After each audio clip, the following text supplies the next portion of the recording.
الحمد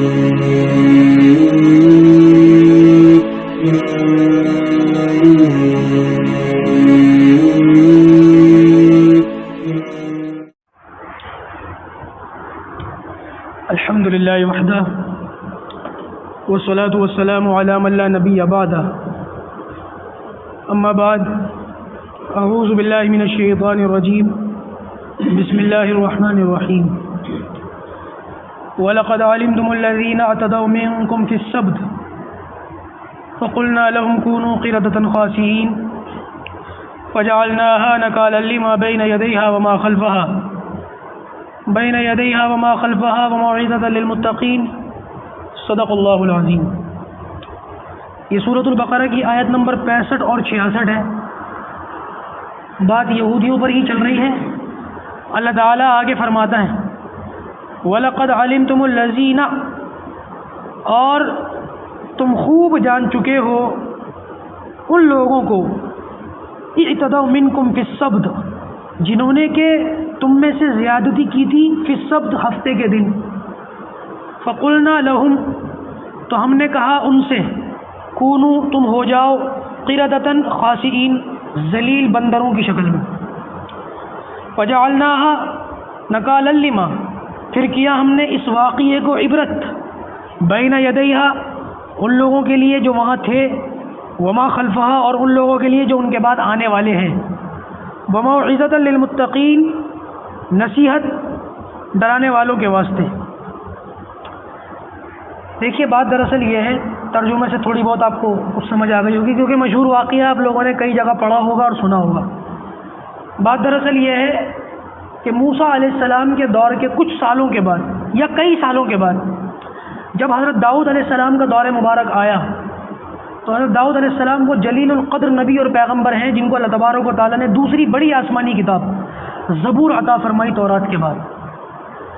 اور یہ قوم بڑی بغیرت اور ناسپیٹی قوم، ہمیشہ سے اس کی طبیعت میں، اس کی گھٹی میں، ان کی فطرت میں اللہ تعالیٰ کے حکموں کی خلاف ورزی کرنا، نافرمانی کرنا، اور معاذ اللہ اللہ تعالیٰ کے حکموں کا مذاق اڑانا، اس کے ساتھ استہزاء کرنا، یہ ان کی گھٹی میں شامل ہے۔ بات دراصل یہ ہے کہ داؤد علیہ السلام کے دور مبارک کے اندر یہودیوں کی اکثر اکانومی وہ مچھلی پر تھی۔ مچھلی کا شکار کرنا، اس کو بیچنا، اس کو کھانا، اس دور کے اندر مچھلی کا تیل وغیرہ حاصل کرنا، یہ ساری چیزیں یہودیوں کی ایک اچھی طریقے سے اکانومی تھی، اسی کے اوپر ان کا اکثر کاروبار تھا۔ اللہ تبارک و تعالیٰ نے ان کو آزمانے کے لیے حکم یہ دیا، اچھا تم اتوار سے لے کے جمعے تک خوب شکار کرو، مچھلی کھاؤ پیو جو مرضی کرو، لیکن ایک دن جو ہفتے کا ہے اس دن تم شکار مت کرنا، یہ ہماری طرف سے تمہارے لیے حکم ہے۔ آپ لوگ کہتے ہو، شاید کہو گے، کوئی کہتا نہیں ہے لیکن شاید سوچے گا ضرور کہ اس مولوی صاحب کا دماغ خراب ہے، یہودیوں کی بات کرتے کرتے ہمارا کئی بار نام لے لیتا ہے۔ تو اللہ تعالیٰ نے یہودیوں سے کہا، یہودیوں کا جو ہے نا ہفتے کا دن بڑا دن تھا، ہفتے کو ان کی عبادت کا دن تھا، اس لیے ان کو منع کیا گیا تھا۔ اچھا ہم سے کہا جاتا ہے دیکھو جمعے کی پہلی اذان کے بعد کیا کرو، کاروبار بند کر دو، ہم مانتے ہیں؟ ہم پتہ کیا کرتے ہیں، ایک بیٹے کے اوپر، ایک دکان کے اوپر باپ بھی بیٹھا ہوا ہے، بیٹا بھی بیٹھا ہوا ہے، بیٹا تو ایک والی پڑھا، میں ڈیڑھ والی پڑھ کے آؤں گا، دکان بند نہیں ہونی چاہیے۔ ارے کچھ تو خدا کا خوف کرو، لیا پہلی اذان کے بعد تجارت کرنا حرام ہے، سخت حرام ہے۔ آپ یہ قاعدہ 5 وقتہ نماز میں تو اختیار کر سکتے ہو کہ ایک نماز میں خود چلے گئے، دوسری نماز میں لڑکے کو بٹھا دیا یا نوکر کو بٹھا دیا، جمعے کے دن تو یہ کام مت کرو۔ بلکہ کبھی کبھی مجھے ڈر لگتا ہے یہ باتیں کہتے ہوئے، لیکن حقیقت ہے کہ شاید ہم لوگ آج کا ہمارا مسلم معاشرہ اس زمانے کے یہودیوں کے معاشرے سے بھی بدتر ہو چکا ہے۔ ایک واقعہ مجھے یاد آیا، میں وہ واقعہ بیان کروں، حالانکہ اس کا اس تفسیر سے تو لینا دینا نہیں ہے، لیکن ہماری جو آج کی حالت ہے اور خستہ حالی ہے اس کو بالکل اچھی طریقے سے بیان کرنے کے لیے بہت صحیح ہے، فٹ بیٹھے گا یہاں پر۔ عرب کے اندر کوئی یہودی تھا اور اس کو جو ہے وہ ہفتے کی جو بڑی ان کی عبادت ہوتی ہے اس کو جانا تھا، اور وہ تھی کئی 100 کلومیٹر دور جگہ جہاں پر اس کو پہنچنا تھا۔ تو اس نے جمعے کے دن کسی مسلمان ٹیکسی ڈرائیور سے کہا کہ تو مجھے ابھی لے کے چل، سارا دن ڈرائیو کرے گا تو میں رات کو پہنچوں گا، اور صبح اٹھتے ہی مجھے اپنی عبادت کرنی ہے۔ مسلمان کہنے لگا بھائی میری جمعے کی نماز ہے، تیرا ہفتے کی عبادت ہے، میرا جمعے کی عبادت ہے، میں پہلے جمعے کی نماز پڑھ لوں پھر میں تجھے لے کے چلوں گا۔ وہ یہودی کہنے لگا دیکھ بھائی، جہاں تک تجھے مجھے ڈرائیو کر کے لے کر کے جانا ہے اس کے 1000-1500 ریال بنتے ہیں، میں تجھے 10,000 ریال دوں گا، میری عبادت نہیں چھوٹنی چاہیے، مجھے کسی بھی قیمت پہ لے کر کے چل۔ مسلمان کہنے لگا کہ ٹھیک ہے کوئی بات نہیں، جمعہ چھوڑ دیتا ہوں۔ آپ ٹیکسی میں بیٹھو، 10,000 ریال مل رہا ہے، آخر ہم بھی چھوڑ دیں، نمازیں چھوڑ دیتے ہیں۔ بعض لوگوں کو میں نے دیکھا ہے، اکثر میں نے تو کسی اور مسجد میں نماز، کیونکہ میں یہاں پر امام ہوں، میری ڈیوٹی ہے نماز پڑھانے کی، دوسری مسجدوں کو تو مجھے پتہ نہیں، لیکن اس مسجد میں نے کئی لوگوں کو دیکھا ہے اکثر ان کی نمازیں چھوٹ جاتی ہیں، اور پہلی تکبیر چھوٹنا تو ان کا معمول ہے، کوئی بڑی بات نہیں ہے ان کے لیے، میں کسی کا نام لوں گا تو غیبت ہوگی۔ ہر نماز میں مصیبت ہے ان کی، پہلی تکبیر چھوٹتی ہے، کبھی کبھی جماعت بھی چھوٹ جاتی ہے، اور آ کر کے مجھ سے کہتے ہیں مفتی صاحب نماز چھوٹی پڑھاتے ہو، مجھ سے کہتے ہیں کہ نماز چھوٹی پڑھاتے ہو۔ اور البتہ یہ 100 میں 90-95% ان کی تکبیر والا چھوٹتی ہے۔ تو وہ کہنے لگا کہ ٹھیک ہے میں لے چلتا ہوں آپ کو۔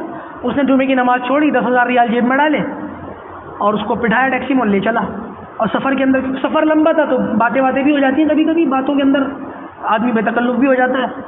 تو اس نے پھر یہودی سے کہا کہ اچھا، وہ یہودی کوئی بہت زیادہ بوڑھا آدمی تھا، 60-70 سال کا، تو اس نے یہودی سے کہا کہ چچا آپ ایک بات بتائیں، عمر گزر گئی آپ کی، دنیا کا تجربہ کر لیا آپ نے، آپ اچھی طرح سے جانتے ہیں اسلام جو ہے برحق مذہب ہے، اب آپ کا چلا چلی کا ٹائم ہے، کسی بھی وقت آپ چلے جاؤ گے، اللہ کو پیارے ہو جاؤ گے، اسلام قبول کر لو، کم سے کم موت تو تمہاری دین اسلام پر آئے گی۔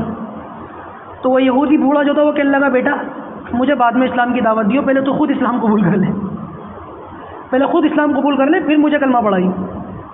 اچھا میں تو الحمدللہ مسلمان ہوں۔ ہاں میں نے دیکھ لیا تو کیسا مسلمان ہے، میں نے اپنی ہفتے کی عبادت کے لیے 10,000 ریال قربان کر دیے، اور تو نے 10,000 ریال کے لیے اپنی جمعے کی عبادت چھوڑ دی۔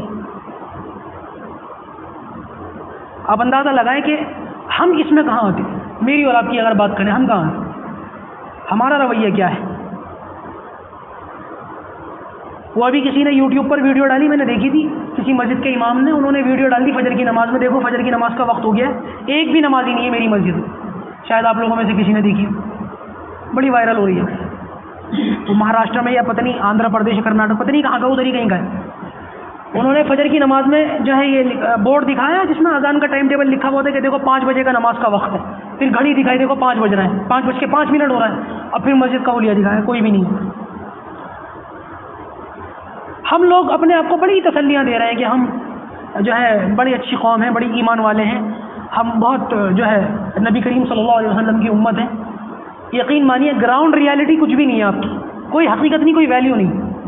ایک بار میں نے عید کے موقع پر یہ بیان کیا تھا، میں نے بتایا تھا کہ یہ قوم دنیاوی اعتبار سے اگر دوسری قوموں کو فائدہ پہنچاتی تو شاید کوئی معاملہ ہمارا بن جاتا، کہ دنیا کے اندر لوگوں کو فائدہ پہنچانے کی چیزیں ہم ایجاد کرتے، لوگوں کو فائدہ پہنچانے کے ذریعے ہم بناتے۔ اس فیلڈ میں ہم نے کچھ بھی نہیں کرا، اس میدان میں ہم نے کچھ بھی نہیں کرا، یا چلو اس میں کچھ نہیں کر سکتے تھے تو دوسرا ہمارا میدان یہ تھا کہ ہم اتنے اللہ والے بن جاتے، اتنے اللہ والے بن جاتے کہ لوگ ہمیں دیکھتے تو لوگوں کو خدا یاد آتا۔ دنیا کہتی کہ نہیں، سائنس اور ٹیکنالوجی میں تو انہوں نے ترقی نہیں کری، لیکن یہ دنیا کی سب سے سچی قوم ہے، یہ کبھی جھوٹ نہیں بولتے۔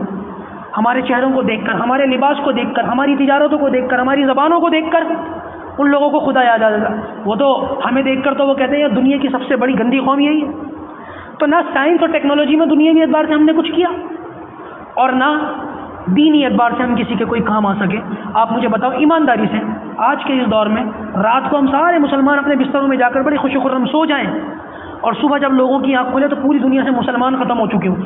اندازہ میں امیجن کرنے کو بول رہا ہوں، کل کی صبح ایسی ہو کہ دنیا میں ہر انسان پیدا جو ہے زندہ، اس کی آنکھ کھل جائے، اٹھ جائے، نیند سے بیدار ہو جائے، اور مسلمان سوئے کے سوئے رہ جائیں جتنے بھی اس دنیا کے اندر نظر آ رہے ہیں۔ کسی کا کوئی کام رکے گا؟ کسی کی تجارت میں، کسی کی صنعت میں، کسی کی دکان میں، کسی کے کاروبار میں کسی کو کوئی فرق پڑے گا؟ میں آپ لوگوں سے پوچھ رہا ہوں، دنیا میں کسی کو ہمارے نہ ہونے سے یا ہونے سے کوئی فرق پڑے گا؟ تو اس کا مطلب یہ ہے برا نہیں ماننا ہم لوگ دھرتی پر بوجھ ہیں، برا نہیں ماننا۔ ہمارے وجود سے کسی کو کوئی فائدہ نہیں ہے، ہاں نقصان بہت ہوتے ہیں، یقین مانیے گا میری اور آپ کی ذات سے لوگوں کو بڑے نقصان ہیں۔ یہ جو ہماری سوسائٹی میں آپ کو نان مسلم نظر آ رہے ہیں، یا آپ کو 20-25 سال سے 50 سال سے دیکھ رہے ہیں، آپ سے ان میں سے کبھی کسی نے پوچھا، میں آپ کو دیکھتا ہوں مسلمان ہیں اور آپ کا آنا جانا کھانا پھرنا چلنا پھرنا بولنا چالنا مجھے بڑا اچھا لگتا ہے، میں آپ سے بڑا متاثر ہوں، مجھے دین اسلام سکھاؤ کیسا ہے؟ آپ کو دیکھ کر کبھی کسی کے اندر اسلام سیکھنے کا جذبہ پیدا ہوا؟ کہیں کہ مسلمان ہیں ہم؟ اللہ حفاظت فرمائے، اللہ حفاظت فرمائے، ہماری 2 کوڑی کی اوقات نہیں ہے، 2 کوڑی کی جس کو کہتے ہیں۔ آپ کو یہ الفاظ بڑے سخت لگیں گے، لیکن یہ مصیبت شروع سے 1799 جب ٹیپو شہید ہوا، اس کے بعد پھر وہ 1850 بہادر شاہ ظفر کا واقعہ میں پڑھ رہا تھا ان کی تاریخ کل، بڑا دل چاہتا ہے تاریخ آپ لوگوں کے سامنے بیان کروں۔ وہ بیٹھے ہمارے بلال بھائی یہ کہتے ہیں کہ تاریخ لوگوں کے سامنے آنی چاہیے۔ انگریزی استعمار جب ہندوستان پر قابض ہو کر کے بیٹھ گیا اور بہادر شاہ ظفر جو ہے وہ اس زمانے میں تھا، تو اس کے اندر لکھا ہے کتاب کے اندر کہ انگریزوں کے دوپہر کا کھانا اور بہادر شاہ ظفر کے شہزادوں کے ناشتے کے وقت جو وقت ہے ایک ہی تھا۔ انگریز صبح 6 بجے بیدار ہو کے اپنی کچہریاں سنبھال لیا کرتے تھے اور 11:30 بجے اٹھ کر کے وہ کھانا کھاتے تھے، لنچ ٹائم ہوتا تھا، اس ٹائم شہزادے جو ہے وہ ناشتہ کرتے تھے۔ یعنی جس وقت انگریزی حکومت کے آفیسرز آ کر کے بیٹھتے تھے اپنی کچہریوں کے اندر، اپنے آفس کے اندر، وہ وقت وہ ہوتا تھا بہادر شاہ اور اس کے شہزادے لال قلعے کے اندر مشاعرے کی محفلیں رات بھر ختم کر کے جاتے تھے اپنے بستروں کو۔ آج ہمارا یہ معاملہ نہیں ہے۔ آج ہمارے نوجوان راتوں کو یوٹیوب چلاتے ہیں، PUBG چلاتے ہیں، ٹک ٹاک چلاتے ہیں، صبح کے فجر کی اذان سن کے نماز پڑھے بغیر سوتے ہیں۔ یہ حالت آج ہمارے ساتھ ہو رہی ہے۔ بات یہودیوں کی چل رہی تھی، لیکن اتنی خرابیاں ہمارے اندر آ گئی ہیں، اتنی خرابیاں آ گئی ہیں کہ یہودیوں سے زیادہ ہم بےغیرت ہو چکے ہیں۔ مجھے بیان کرتے ہوئے ڈر لگتا ہے، لیکن آپ مجھے بتائیں کہ یہ حقیقت نہیں ہے؟ ایک بات جو میں آپ لوگوں کے سامنے رکھ رہا ہوں، خدا کے واسطے ان باتوں سے نکلو، ان باتوں سے اللہ کے واسطے نکلو، نہیں کل کو شاید یہاں بیٹھ کر کوئی بتانے والا بھی موجود نہ ہو۔ ابھی تو کوئی جگانے والا، کوئی بتانے والا شاید آپ لوگوں کو مل جائے، کل کو شاید یہ جگانے والے بھی، اور سب سے بدتر حالت پھر وہ ہوتی ہے کہ جب لوگوں کو احساس دلانے والا بھی کوئی نہ بچتا ہو۔ انشاءاللہ اس سے آگے کی بات کل عرض کروں گا، بات لمبی ہو گئی، لیکن ہمارے لیے فکر کا مقام ہے کہ ہم لوگ کب اٹھتے ہیں۔ میں ایک بات کہوں گا، میدان بدر کے اندر اللہ کے رسول صلی اللہ علیہ وسلم پر فرشتوں کی مدد آئی نا، فرشتے اتارے نا اللہ تعالیٰ نے، لیکن پروردگار نے فرشتے اتارنے سے پہلے یہ دیکھ لیا تھا کہ مسلمانوں نے میدان میں پہنچ کر پانی کے چشموں پر قبضہ کر لیا تھا۔ یہ آسان بات نہیں تھی۔ اللہ کے رسول صلی اللہ علیہ وسلم اور صحابہ کرام جب میدان میں نکلے جنگ کے لیے تو پہلے پہنچ چکے تھے اور پانی کے جتنے ذرائع تھے وہ سارے استعمال کر لیے تھے۔ بعد میں اللہ کے رسول نے اجازت دے دی، کفار مکہ کے لوگ بھی پانی پی سکتے ہیں، ان کے جانور بھی سیراب ہو سکتے ہیں، لیکن اگر اللہ کے رسول کہتے نہیں فرشتے اتریں گے آرام سے چلیں گے، پھر کیا ہوتا؟ ہم لوگ غیبی مدد کے بڑی منتظر رہتے ہیں۔